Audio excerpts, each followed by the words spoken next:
I've got one here. You can start with this brother. All right. Yesterday I heard you speak about the relationship that musicians have with vibrations, right? And I know this because I work with music myself, and I also know that the music scale in other countries is much broader than the music scale we use over here. Same thing with the languages we use. I speak in European language. We're not using all the tones that we could make with our vocal cords, right? Do you feel like we were out of tune by using the European music scale and using their languages? Would that help part of the healing of speaking our original language or relearning our original language? I agree with you, and I think that's what I said last night. I think the whole thing was about language. And I see music as part of that. And it was about the healing modalities, that's what I call them, or the kuntu. The modality is the way in which you express something, express feeling, ideas, the way you communicate. Poetry is a modality, dance is a modality.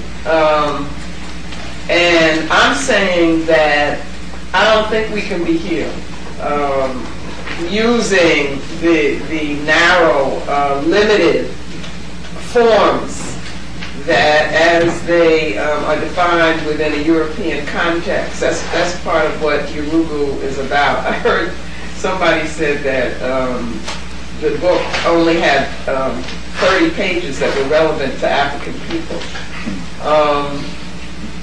Well, that's interesting, and I'd like to hear what 30 pages that person was talking about. But it may seem it's talking about Europeans, but the reason it's doing that is precisely this issue, is that we've got to see, first we have to, it's like a deprogramming, that has to happen, right, to show that their modalities that they use are much too limited for what it is we need to do. So that's why we've got to, and we've been told that you can't be intelligent and be using music, poetry, dance, symbolism. Whereas the opposite is true, is that if we come to understand African deep thought and begin to understand spirit as thought, then we'll see that spirit, our depth of spirit, allows us to relate to, respond to, and express the complexities of a multi-dimensional universe as it is understood in African terms. So we can say much more, we can do much more, we can think much more. We can think our way out of this, what we're in, but we can't do that using the thought forms as they are described here, in terms of European culture. So I think music is extremely important.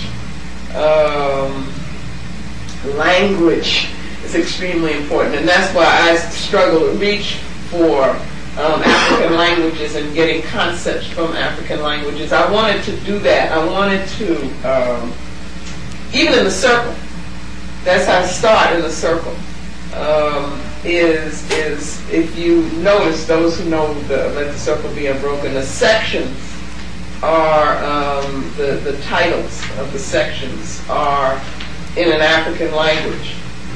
And I wanted to do that so that we could begin to reclaim our consciousness, because I think that's how we do that, is you reclaim consciousness through language. I got a quote here from Amos, where he talks about, we speak a slave language,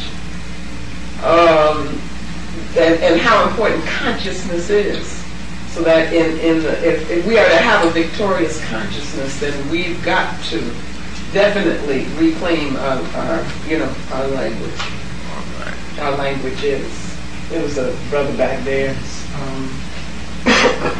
I'm from Nigeria, and I'm not trying to say everybody is from Nigeria here. It's one part of Africa, and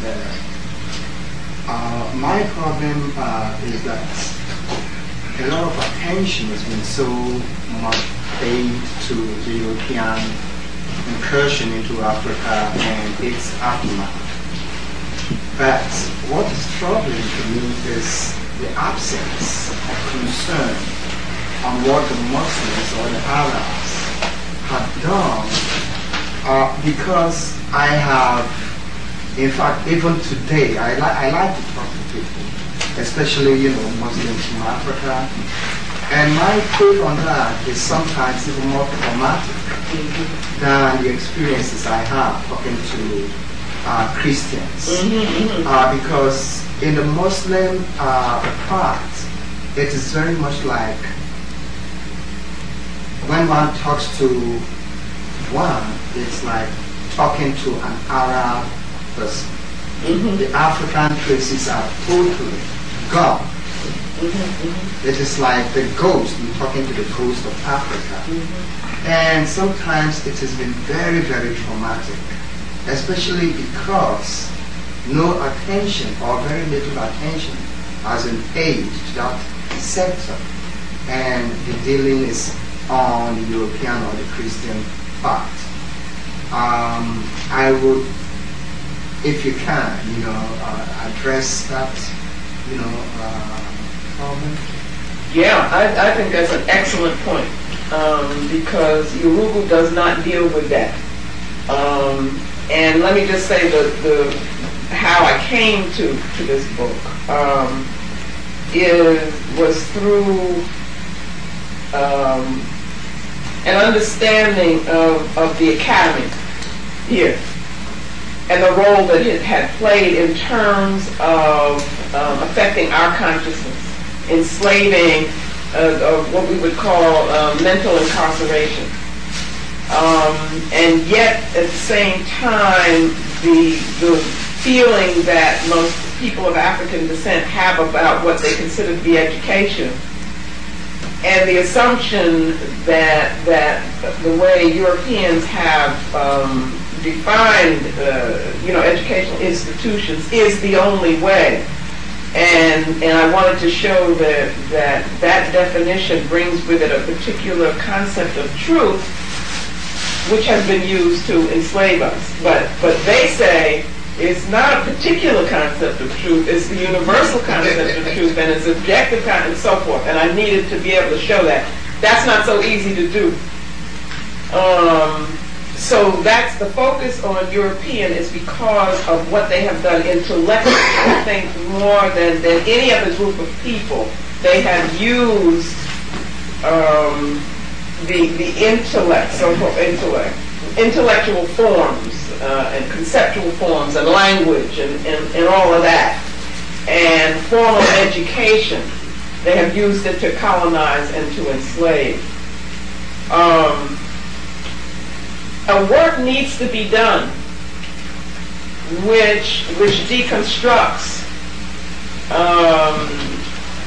let's say, the Arab assault on African people, and they may not be the only ones, because we leave ourselves open. Everybody want a piece, of Africa. I see their intrusion and the debilitating effect that they have had on African people,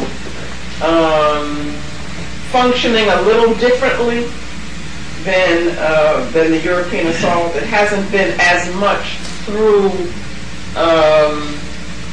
educational thought forms. It has been like you go to Quran school and so forth as a little boy, that kind of thing. But that's more studying a particular way of life. It's studying, and they say that's what they're doing.